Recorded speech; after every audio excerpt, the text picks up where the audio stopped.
ایک دفعہ کا ذکر ہے کہ ایک جنگل میں کچھ خرگوش رہا کرتے تھے۔ خرگوش اپنی زندگی میں ہنستے کھیلتے مزے مزے کے کھانے کھاتے، وہ بڑے امن اور سکون کی زندگی گزار رہے تھے۔ ایک دن اچانک ایک ریچھ کا وہاں سے گزر ہوا۔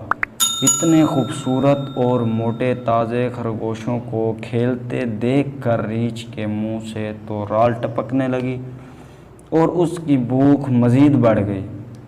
بس پھر کیا تھا، وہ جھاڑیوں کے پیچھے سے ہوتا ہوا خرگوشوں کے قریب آیا۔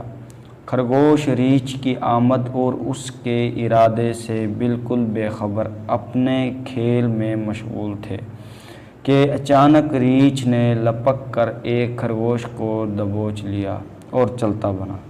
خرگوشوں میں خوف و ہراس پھیل گیا، مگر وہ کرتے بھی تو کیا۔